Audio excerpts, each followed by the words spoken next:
we weren't sure what to expect, and to see it grow into what it's growing into now. Anna Branch came into the fold a few years back with the girl stuff, and the four of us had such a great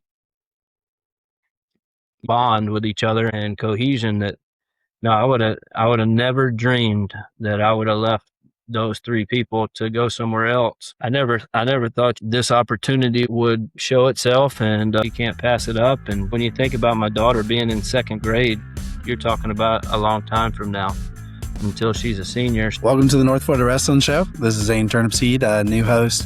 Very excited by it for the opportunity Jordan's given me to kind of host this thing, interview some people, and just keep covering the sport of wrestling up here in Northwest Florida and all across the state. And today I got new North Behaven wrestling coach, Zach Deaton. It's going to be real fun just getting to talk to him, getting to be kind of his first interview. We were literally talking maybe 2-3 days ago when the position was announced, and you were talking about, biting the bullet and having to do some interview and media and just kind of take that brunt of that. So how you feeling, Coach? Yeah, man, that's funny. Everybody at Bay knew that don't put the camera in that guy's face. I was always the one shying away from this type of stuff, but when you do a head coaching position, I guess you don't have a choice. So here we are. If I have to do it, I'd like to do it on the North Florida Wrestling Show. Well, congrats again on that new position. We'll definitely come back and talk about that in a little bit. But, the first thing I really want to know is who's Zach Deaton? What got you into wrestling? What was really kind of that moment where you're like, man, this is the thing for me? I know generations of Deaton wrestling in Bay County, but what was your moment? Yeah, my grandfather was a football coach at Bay High, and my grandmother worked at Bay High. And she was also the Wrestlerette sponsor.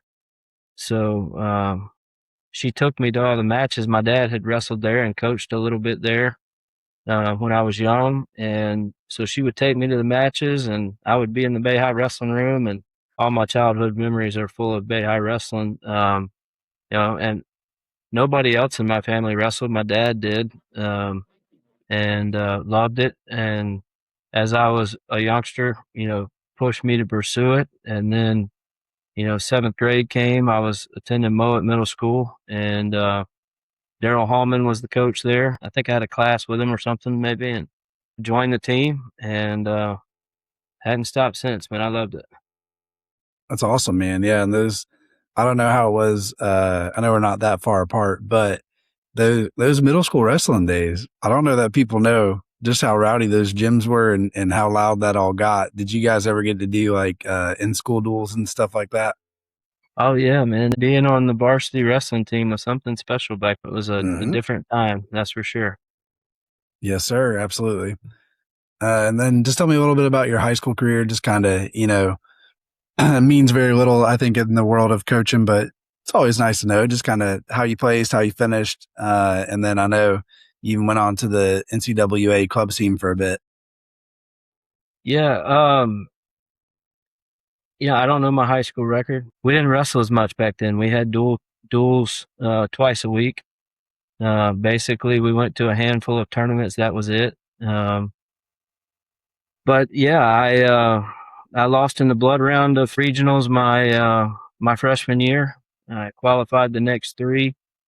I placed third my junior year to JT Taylor and Zeke Hayeswinkle, who are both good friends of mine still. Senior year, I placed fourth. I lost in the semifinals my senior year to the eventual state champion, Joe Green. So I wrestled in a couple of national tournaments in high school. I wrestled club at University of Florida for 3 years. And, that was just I did that to make friends. Matter of fact, when I got there, I didn't even know they had wrestling. I was walking across campus one day, and a guy said my name. It was Jagan Gabadon. He was a state champion in Florida, and he's actually I lost him in the quarterfinals of the national tournament one year. He hollered at me from across campus, told me that they had wrestling. I came out. I never took it very seriously. I enjoyed it. I came to practice when I wanted to. I wrestled when I wanted to. Thought it was cool going to the different schools, Florida State and Florida, and the different places that we went to wrestle. And I just really enjoyed making friends and just being social, man. It was just a fun activity at that point in my life. So Yeah, man, absolutely. yeah, Just anybody that can do that next level of wrestling, I tell kids all the time. I'm like, you're gonna want that extra season. You want that extra match, like NAIA, NCWA, whatever your route is. It's all worth it, and it's definitely a lot of fun, man. And yeah, I had a so you blast. go from that, and then how do you end up in the coaching ranks? Was that something you always kind of knew you wanted to do while you were competing, or is that something you sort of fell into? When I was at UF, 2 of those years I helped coach at Gainesville High School, which you're really not helping coach. You're just there to roll around with the guys.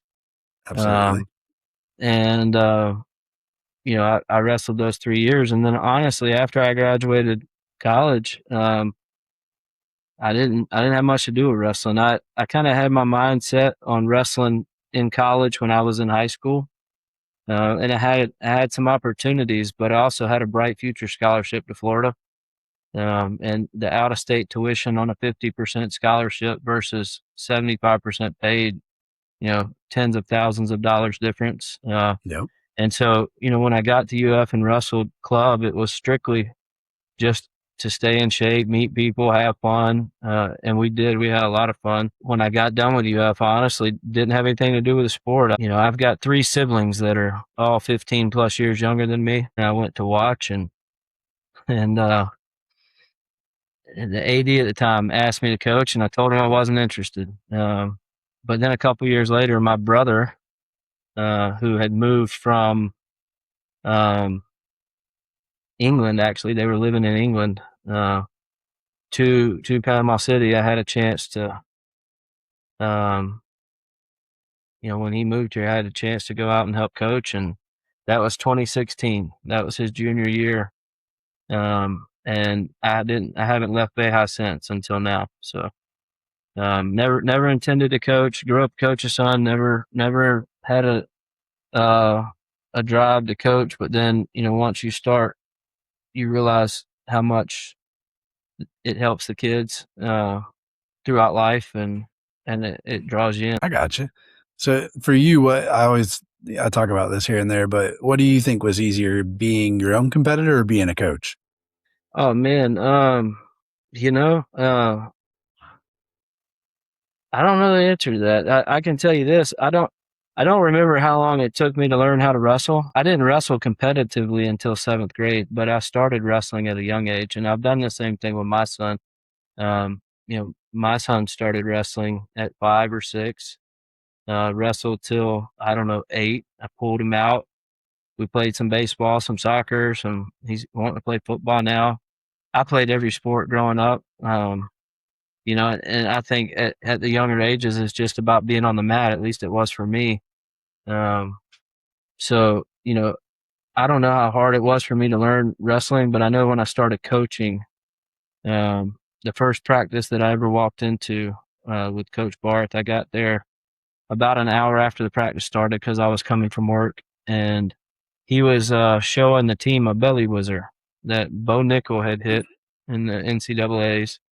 And I walk in, and I knew 2 people on the team, my brother and one of his buddies. And Coach Barth asked me, could I show that belly whizzer? I said, yeah, no problem. And I got Aaron and Tim there. I said, Aaron, you do this. Tim, you do this. And finally, you know what? Just stop. Aaron, take a shot on me. And he took a shot, and I hit a belly whizzer. That's how you do it. But walking through it in my mind was not intuitive to me. And it probably took me Mhm. 3 or 4 years to get to the point where I felt like I was even a decent corner coach. Um, so that's a tough call for me to make. Which one was harder, um, or which one is more intuitive? I don't know. I found challenges with both of them. I would probably say wrestling came more natural to me than coaching. But now that I've done it for as long as I have, I feel more comfortable coaching now than I probably would wrestling. Yeah, see, and I've always said too, like, at least just from a pure stress standpoint, I'm way more stressed as when I was a coach than ever as a competitor. It's that little bit less of control, not being the one to be able to go out there. And I don't know, your heart's just poured into so many more matches for all those kids. than just your own self, you know? Yeah, So I can tell you that's a, I don't recall ever leaving a tournament fully satisfied as a coach, because no yeah, matter how good somebody does, your heart still broke for somebody else, you know. 100%. Yeah, that's different. Absolutely. Well, you mentioned your son, and that really segues great into kind of what I wanted to ask you next. And, I know your dad, Mark, made a social media post, and I understand because I'm sure there's messages and calls, with you being such a lifer at Bay. So the question is, why the move? What kind of went through your mind when the position came open, and what's going to be the hardest part for you about leaving Bay? Oh wow. That's a loaded one. It I is. can tell you this, it wasn't part of the plan. I've talked to you for several years about trying to help with the younger kids at that school, maybe start an elementary program or something like that, because my son has attended there since kindergarten, and my daughter's there now in second grade, and she loves wrestling, and so I had always wanted to be a part of it, help support it, and in my mind, I was just I never expected to leave Bay to do it. I thought that I would help support that program and ours, and um, and then you called and said, "Hey, guess what?" And what was that? 3 weeks ago now. Yep. That knocked me off my rocker there. I wasn't expecting that, and I wasn't expecting any of this. And then, correct me if I'm wrong, but I think we've swapped district titles since 23. So Yep. the rivalry was heated, and then to have a warm welcome at a rival place knocked me off my rocker again. All of it has just been a humbling experience. But yeah, it was, my son is in fifth grade there. My daughter's in second. So I guess technically my son could be on the high school team next year, and God has his own timing with things, man. The timing was too perfect to pass up. And now that I've done it, I'm super happy that I did it. When as I was considering it, I was nervous about it. The leaving Bay part, uh, when I started there in 16, I spent 2 years with Coach Barth and Coach Gore, Cliff Gore, who is, we finish each other's sentences at this point probably. But Yeah. Amazing human oh, being. he's one of the best guys I've ever been around. But I started with those two for 2 years, and then just like you called, Coach Barth called one summer, said, "Hey, I'm leaving to go take a job as a principal. I'm recommending you for the program." And I was like, "Hey, dude, I can't do that." But I was able to talk Dad into doing it. And I never thought that I'd coach under him. Everybody thought he was retired. And now we've spent 9 years coaching under him. And, when Barth left, 2018, we had won a district title. In 2019, we had 5 kids on the team because of Michael, and we were practicing at Rutherford. So we thought we were taking over a district championship team, and ended up with 5 kids at another school to practice, and had to wait for their practice to finish. So, Mm. we weren't sure what to expect, and to see it grow into what it's grown into now. Anna Branch came into the fold a few years back with the girl stuff, and um, the 4 of us, had such a great, bond with each other, and cohesion, that no, I would have never dreamed that I would have left those 3 people to go somewhere else. But I never thought this opportunity would show itself, and I can't, like I said, you can't pass it up. And then when you think about my daughter being in second grade, you're talking about a long time from now, until she's a senior. So I'm just super, when you start, I mean, I can't, I've, in 9 years coaching at Bay, or I guess 11, sorry, but 9 under Dad, the 9 under Dad, I can think of 3 kids that started there in ninth grade with wrestling experience in 9 years. But the ones, the ones that have been leaders in our program, a lot of them, not only had they never wrestled, but they had never played a sport. And seeing what they can do, by the time they're a senior, I can't imagine, having the David Drakes or the Leos or the Jamie Balmacedas or any of those kids that I just named. To my knowledge, Devin Bradshaw. I don't think any of those kids played another sport, let alone wrestled before ninth grade. And then to see what they did with their career and how hard they worked to get where they got. And if you thought about getting those kids in sixth grade and after 4 years they're only a ninth grader, that's a Mhm. hard concept for me to grasp. So that possibility and that reality is something that I haven't been able to stop thinking about. Like that's really going to be a lot of fun, you know. So Oh, 100%. Yeah. And for anybody not watching, so talking about North Behaven, they're one of the K-12 setup schools. All three campuses are right there in the same spot. So that allows you to have 6 through 12 compete varsity high school for 7 years. I mean, so potentially talking 7-time state champ, little Deaton over there. no, dude, And, no way, man. no, I know, No, but, you know what I mean? You have the ability as far as, being able to compete yeah. and get that much high school experience is a tremendous advantage. If, when the kid's physically mature enough and all those things that go with You it. know, I want to Um, before I don't mean to interrupt you, but I want to talk on this yeah. point because this is a hill that I'm prepared to die on when it comes to youth wrestling.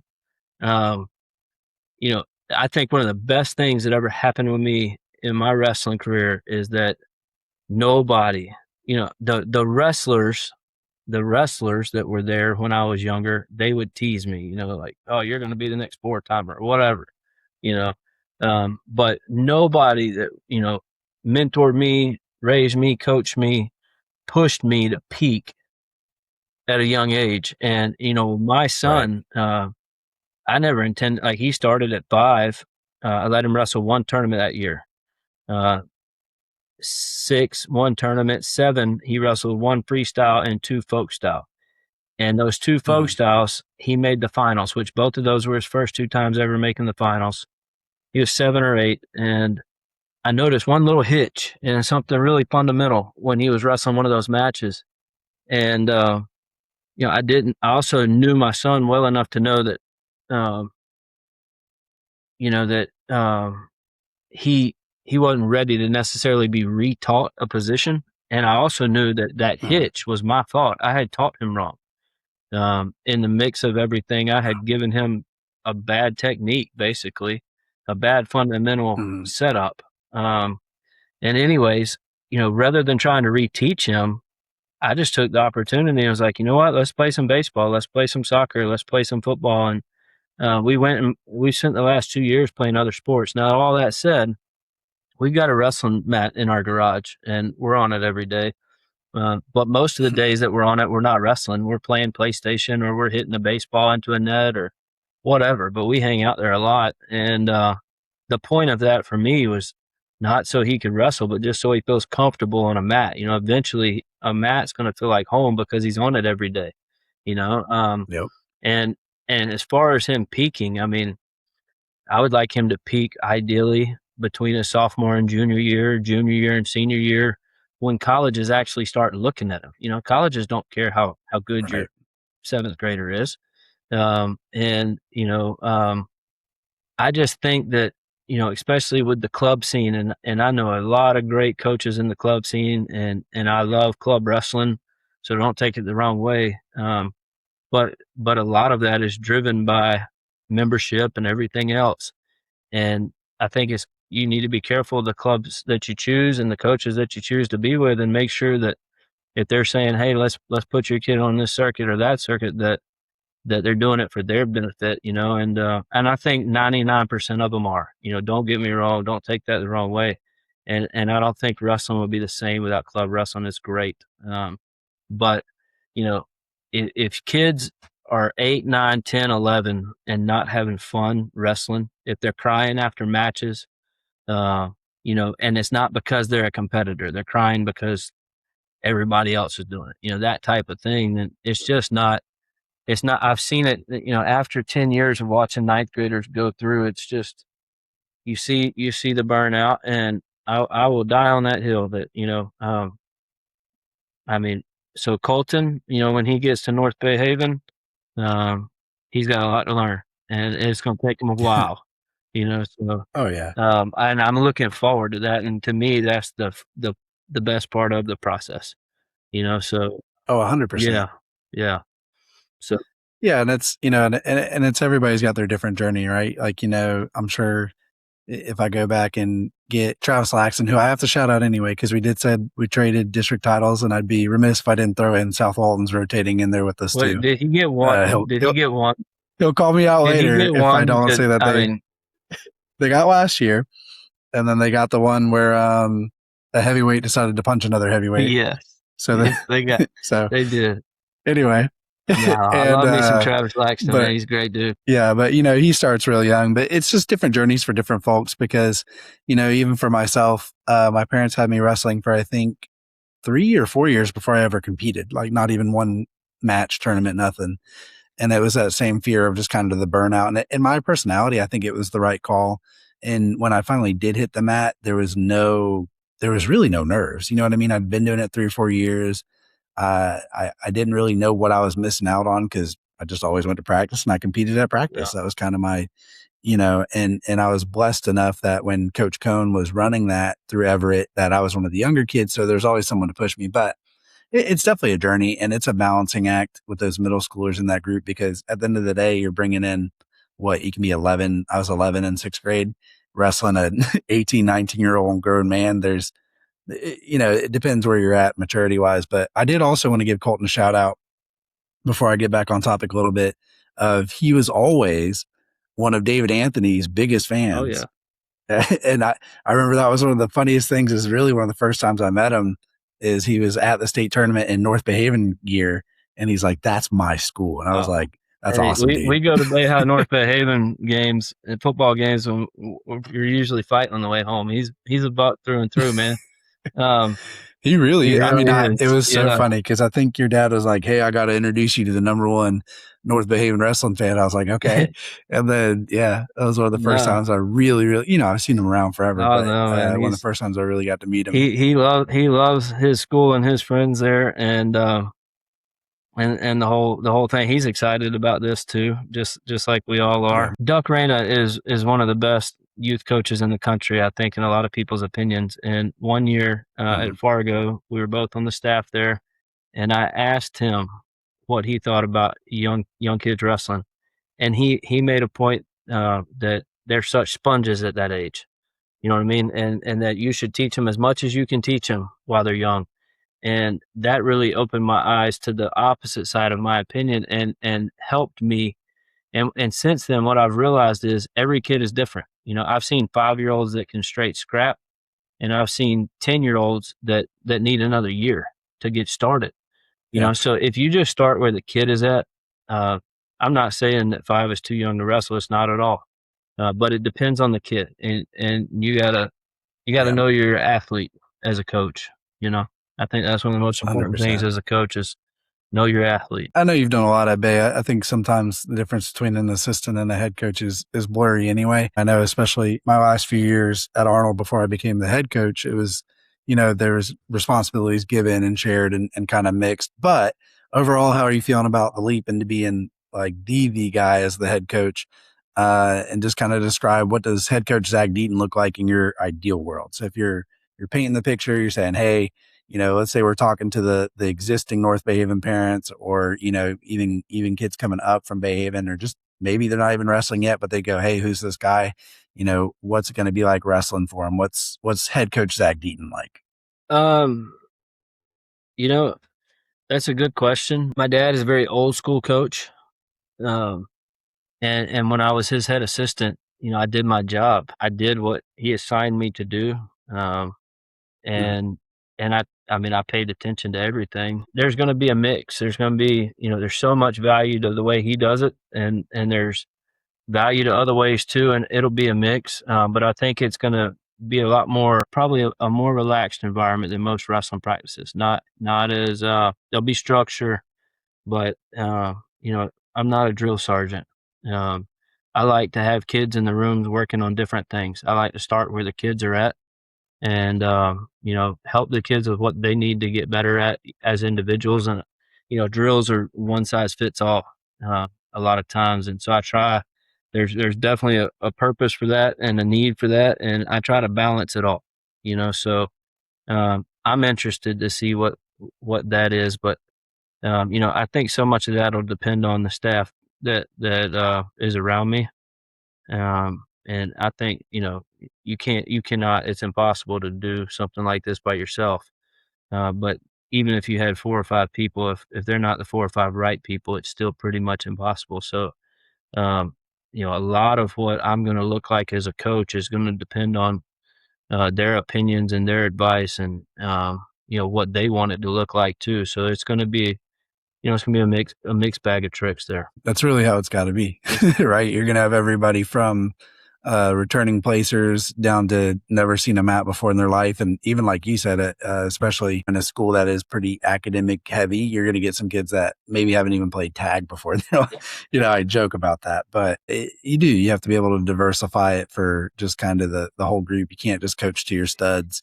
And you can't teach to the middle and not push those advanced kids either. So Right. it's a mix, man, and it can be tough. Yeah, it is. It is. And so, yeah, I'm interested to see that myself, but I lean towards thinking that, there'll be a lot more individual training, than most practices that you see. And, especially with juniors and seniors on this team. You know, I think anybody taking this position is going to focus on the K through 12 aspect, and being able to start with the sixth graders, right? That's going to be an Yep. important thing. But a junior and senior season is so much to them. So, Mhm. taking over a program where they've lost their coach who they respected and who they wrestled hard for, my attention is first and foremost going to be on them. And I've met with them, most of them, not all of them, but most of them, briefly.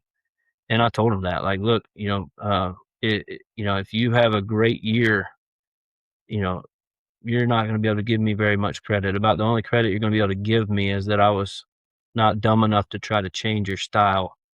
My plan is to start with where they're at, and pay attention to them. I've got a lot more mat time than them and a lot more experience with wrestling than they do. I can learn their styles way quicker than they can learn mine.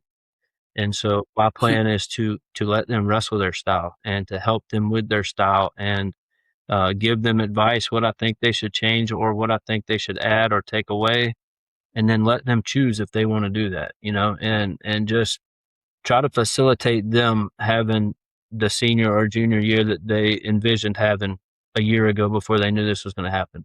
And then once that passes, once those year or two passes, then I will turn my attention to uh, building up the team from the ground floor. But taking over a program and starting immediately like that would be doing them a disservice. Yeah, I get Yep. that. And then I know you're still learning the kids, and we all kind of see like the local kids, but only know them so much. But I just kind of wanted your perspective, and it has nothing to do with me, so no shame either way. But what's kind of your when you see or have seen North Behaven wrestling? What are you seeing maybe style wise, and then what is kind of your ideal, like what your team wrestles like? I guess would be sort of my like outside perspective of North Behaven, and then what would be kind of Zach Deaton's sort of flavor of, like, if I watched a group of guys wrestle, didn't know what team they were for, I could be like, that's a Zach Deaton coach group. Yeah. So I don't know if you're going to believe this or not. But I mean, I feel like I live in a little 3-foot world. And I'm so hyper focused on my athletes, um, that a lot of times, like, even the ones that stick with me are the losses, so those stick with Right. me. I don't know why it's like that. I can remember pretty much in detail every loss that I ever had, but I don't remember most of the big matches I ever won. I don't remember anything about it. But it's been the same thing as a coach, except for, um, you know, in the bigger tournaments, when there's, when you can know an opponent's coming, and look at that, but that's more on the state level. As far as the local kids, I really am just hyper focused on my team. So I'm aware that these kids, that a handful of these kids have qualified or placed at state. But honestly, I didn't pay attention to them unless they were wrestling my kid. With one exception, Yeah. AJ Ramey did wrestle for us for a year. So I do Yep. understand how he wrestles and his style. But the other kids on the team, as successful as they were, I was just focused on my kids, man. So I really couldn't answer that as far as their style goes and what I think. I really just genuinely don't know. And then as far as what a team full of people that wrestle my style will look like, I'm hoping it's a lot of touch and go. Yeah, I think hand fighting is very important. But I also Absolutely. think it's easy to beat somebody that's heavily focused on hand fighting. It opens up windows. I expect good top wrestling. Top wrestling is one of the things that I like the most, probably in all of wrestling. So, I'm looking forward to teaching some top, and we'll see together. We'll find out together. And I genuinely don't expect it to be, you know, I don't expect it to be like that. I expect you to see a bunch of different styles. I expect to wrestle with these kids and let them do their thing. And if this guy is more of an attack style type of guy, then we'll have him being more aggressive. Or this guy over here, maybe he's more of the catch type. I don't know. We'll see. But I plan to just start with each one of them, man. See where they're at and work with them from there. Honestly.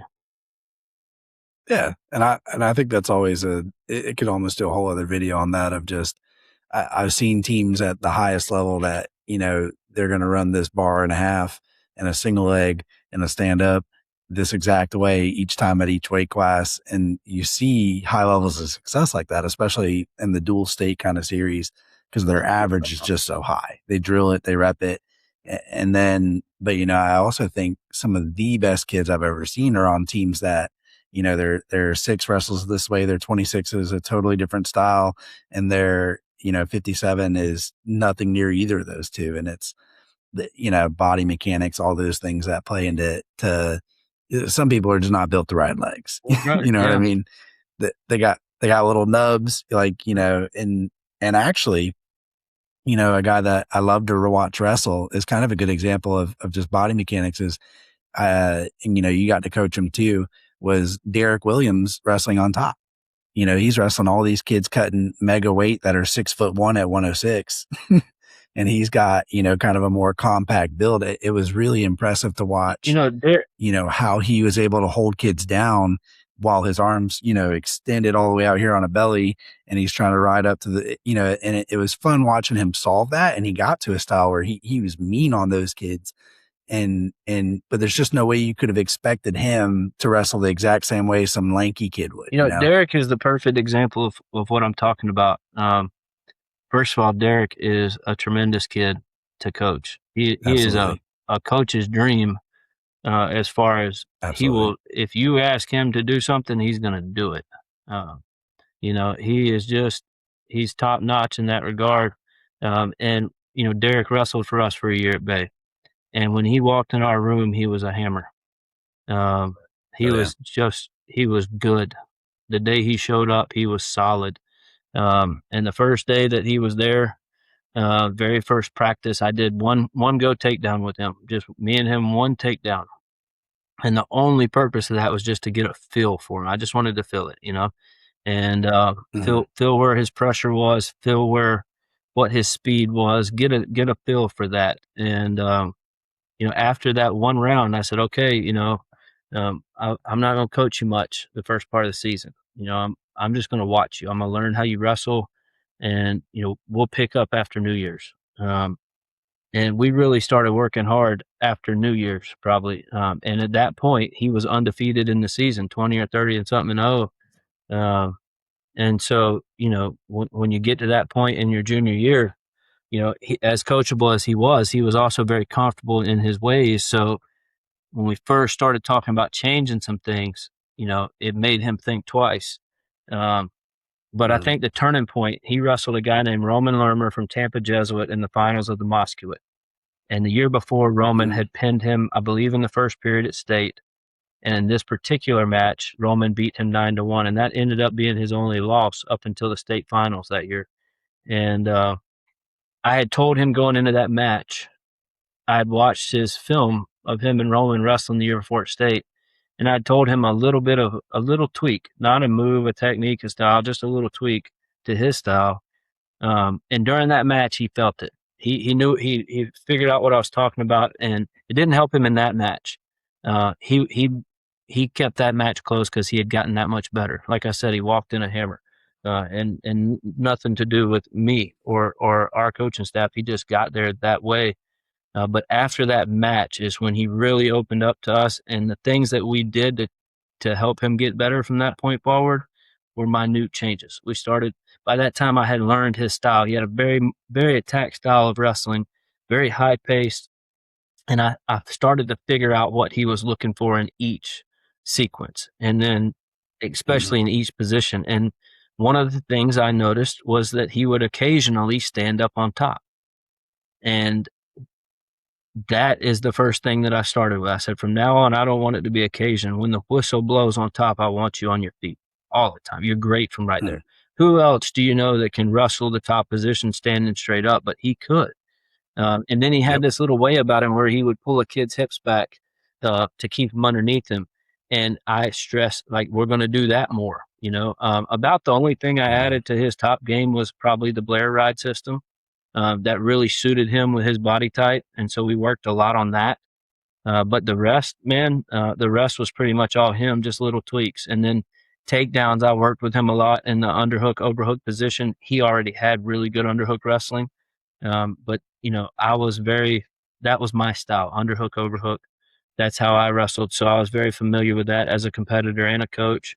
So I tweaked a couple things there, but that's what I'm talking about with this team. That's my plan with these guys, is just to learn their style and find their weakness and try to fill that void and make them that much stronger, But Derek's a great example of that. Thank you for bringing that up, actually.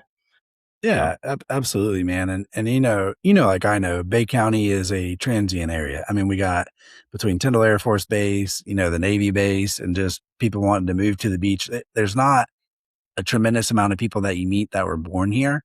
And so what you often run into is these wrestlers that, and we don't do it for credit, but they to try to paint the picture of how they got to be what they were involves so many people. And we've all been there, as wrestlers too, that wrestled for a long time. I picked up, one thing that Tracy Malcolm saw when I was competing at Weewa. I picked up something that Todd Johnson, when he was at Weewa, had said something to me. These coaches all over the place, regardless of what their teams were achieving or not, like, there's so much that goes into building a wrestler. There's so many little things you pick up from different people. And it's just awesome to kind of be a part of that journey, like, it really is. Koa Deloach is a kid that I got to have, coming from Guam. He already had this amazing skill set.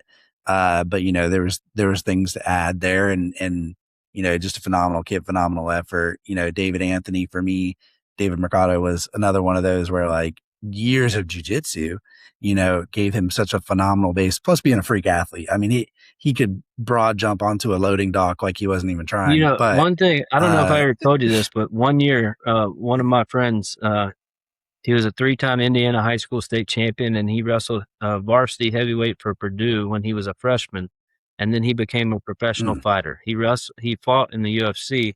2 of his 3 losses were John Jones and Cain Velasquez. So he was very much a professional fighter. And he came down one year and did a clinic. And we did it at Bay High, and most of the kids that showed up were young kids. David Mercado was one of the only high school kids, but Jake, my buddy that I'm talking about, Jake O'Brien, he's huge.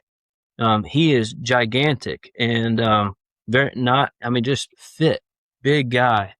And so Mercado was the only one even close to his size. And so he used Mercado to show moves. Well, then we had an intermission, and Jake walked up to me and he said, "Who's that coach over there that I was wrestling with?" I said, "Man, that's not a coach. That's a 10th grader." And he said, "That's not a 10th grader. I'm talking about the guy that I was showing moves with." I said, "I'm telling you, that's a 10th grader. And you want to hear something crazy? He just started wrestling last year." And he looked at me and he said, "Zach, that is the strongest high school kid I've ever put my hands on." And I knew right then he was a problem. You know what I mean? If we were going to want to compete with him, which we never did, but oh, dude. And it's exactly that. And, even you take Bear and all these kids I was just blessed to coach, and, it's amazing to see just kind of how all the pieces of who's coached him comes together. Bear's another one. That's what I'm really. I've wrestled with him a time or two in club practice, maybe twice, not a lot, but a little bit, enough to know he's super strong. He always surprised me with his strength. Let him get a beat on you on a headlock. Let him get a beat on you on just the wrong position, man. Yeah. And he's snatching it. Yeah. I mean, it's phenomenal to see. And Jack Molnix is another one of those that he gets a hold of you and you're like, what? Yeah, I'm looking forward to what is this kid? I've met him, talked to him. I'm looking forward to working with him too. And he's one of the ones I'm talking about. Hard for me to, I believe him and David Drake wrestled. But I honestly don't remember. I don't remember how he wrestles. So I'm really looking forward to. I know he's really good, but I don't remember his style. So I'm looking forward to being able to watch him the first few weeks of practice and learn how he wrestles. As well as all of them. But he's one of the ones that reached out to me. Yeah, he's my dad my dad was a Iowa State placer, but he'll tell you it was all brawn. and he loves Jack just because he's like, man, if you took a time machine to 1970 and went and watched some cornfield wrestling, it would be Jack Molnick. So, he's an old school but tough kid, man, and great learner. And really there's, I don't want to leave anybody out because you got, G. Will McKenzie and Brady McAllister both are Brady McAllister, kids that have made phenomenal leaps in the last year or so. And I met Brady. Man, he is ate up with wrestling, so much so that it's exciting. You know what I mean? So I'm excited to work with him too. All of them, like you said, not leave anyone out. It's just those are the ones reaching out. AJ, Brady, Jack, and then meeting with them, and then listening to them and their questions and concerns and talking through it. Man, yeah, I'm excited, man. It's going to be a fun team to coach. Absolutely, man. And I think the fun thing with kids like Brady and kind of the last thing I want to ask you to sort of sales pitch out there, but he's a kid that before wrestling, he was ate up with gymnastics. He was nationally ranked. He was phenomenal at it. And just some things kind of fell through with where he was training and practicing and traveling and just some things with that. And, came into wrestling and just got eat up with it. So I guess what I'm going to ask here is so I asked you a sales pitch earlier to existing kids. So why wrestle, I guess would be my pitch. And this is kind of something I want to ask a lot of people as I keep meeting other coaches and interviewing coaches is I just want you to be able to kind of articulate or just say, you got a fresh face. Let's see, you got a sea of kids at the Havens that have never wrestled before. What can they really get out of wrestling in your opinion? I mean, why do anything, right? It's to have fun. Should be the first thing. But there's such a stigma around it with kids and singlets and you're out there by yourself. It's a team sport, but it's so individually focused. So you hope that the reason why is fun. But in my mind, why play a high school sport? The things that I remember about wrestling are not the accolades. Like I said, I don't remember the big matches that I won. I genuinely don't. My junior year at the national tournament, I knocked off the 2 seed. I remember that, but that match was only 20 seconds. And if I wrestled him 10 more times, he'd probably beat me. He just walked into to the wrong throw. But I don't remember most of them. The things I remember about high school are, my freshman year with Carl Snyder and Thomas Ray and Brian Bess and the seniors that were on that team, that took me under their wing. I remember the wrestle offs that with guys like Craig Segrist and let's see who else. Walt Peacock, Matt Bellamy, those guys that were all older than me. Building that bond, the memories of these trips that we took, the fun times that we had. I mean, when I think of wrestling in high school, I think about those guys. And I don't think they'll ever know how much they meant to me. Adam Williamson, Simon Williamson. Me and Simon were both in 9th grade, and I don't know if he knows this, John Crow, but, me and Simon wrestled off every week. And it was always a 1-point match, and I won them all. but there was never a time where I thought that I was going to win until the whistle blew. Like I always knew he was going to beat me that wrestle off. But that's what I remember about it, and it was so much fun. Not because you were winning, but because, I mean, we're still friends to this day. Most of those people that I named, the ones that are around here, I still have huge admiration for them. And they've all gone on to have successful lives. Jordy Fault, one of my best friends. I mean, uh, he wrestled D1 for Chris Bono at Tennessee Chattanooga, and we came up together. Now our kids hunt and fish together, and I mean, man, that's my why. That's why I would tell a kid why. But on top of that, it's a cool sport in my mind because it's not always easy, and at the end of the day, life's the same way, and you know you have to have adversity.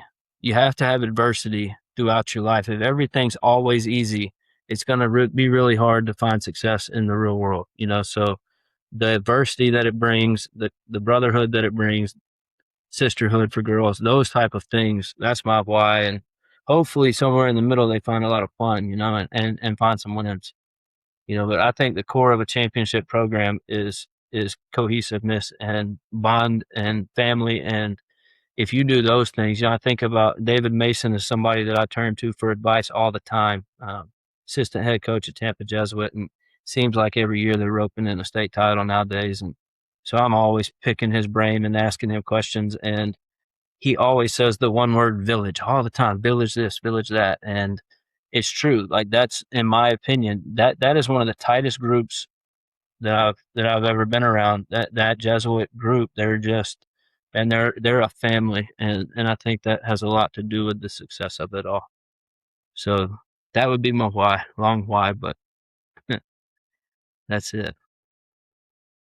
Hey man, I like it. It's it's you see those movies and they're like, how you're not romantic about baseball, man. Right. I feel exactly the same about wrestling. Of Yep. just, you bring up adversity, and every time I've had something happen in my life, I swear, other than my family, the people that reach out first are, some of my former Yep. coaches.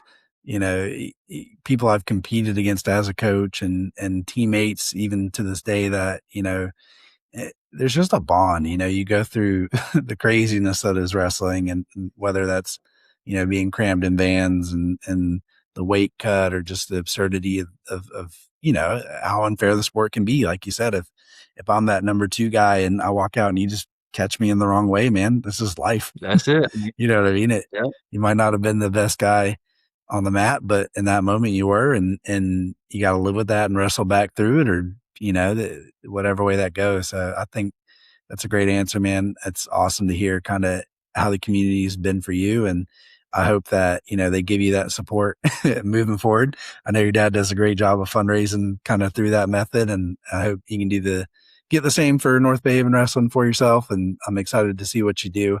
I'm really thankful that you're taking it over. It's not something after 6 years of working through, that I wanted to see kind of fall apart. So I'm really thankful they got a coach that I believe is going to be dedicated to it, do it the right way. It's about being good men and women before anything else. And then, the rest of it takes care of itself from there. So anything else you got for me, coach, to wrap up? No, I'm just, we're trying to staff up right now. The people that I've been talking to about coming on board have even surprised me. They are tremendous people. I hope that they do it, and if they do, it's going to make us strong. But that's my first goal, is to get the right staff put together. Like I said, you can't do it by yourself, and you can't even do it with 1 or 2 other people. You need 4 or 5. So I'm hoping to get the right group of people in the room to help these kids, and then rock and roll, man. Let's go. Let's see what happens. So, I keep getting teased about a first match of the season Bay High duel from my former coaching staff. They have I've been nicknamed Johnny Depp from Pirates of the Caribbean. I've had a million comments about powder blue versus red and white. So they've thrown out the offer, first duel of the season, and You know, first I wasn't sure about it, but the more they talk, the more I'm thinking about it. So, no, that's been Hey, fun, man. That part has been fun, you know. yes, sir. Make the duel happen. I'll live stream it. I might be a little obnoxious in my commentary. Might be, Definitely it might biased, be right? just a little bit, Yes, just a that's little the bit. kind of But thing I'll we eat it need. up, man. I'll give you some WWE type announcement on the side, man. My God. Yeah, yeah, yeah. So I So don't know what's to come, but been working on schedule, been working on putting the staff together. And once I get those two things ironed out, the schedule and the staff, my top priority is meeting with these wrestlers and their families, and and then really trying to go from there. So once we have the parent meeting, once I'm prepared enough to have the parent meeting, and then we have it, I'll feel much better. So yeah, absolutely, yeah, man. Well, you're going to be blessed. It's a great group of families. Some of my best friends, ended up being parents I met through coaching here at North Bay, and just good people. The academics are always going to be a priority. The kids, they have their manners. It's built into the school of using sir and ma'am, and I remind them of that with push-ups. But they're going to treat you right, man. I know they're going to love you in your style, and just kind of your consistency and firmness on things. It's gonna go a long way with that group, and I can't wait to see you kind of build up the youth behind it, so that there's not gonna be that fall off, and just keep building that system, man. yeah, we're gonna focus on that. Yeah, I'm excited about that too. It's gonna be a fun ride, man. Fun ride. We just gotta get the right people involved. Yes, sir. Go Bucs. Yeah, man. Hey, nice talking to you, and thanks again for everything. You've been a class act through all of this. I've appreciated every second of it, and I wouldn't have applied for the job had you not called me. So thank you. Yeah, man. I'm glad you did.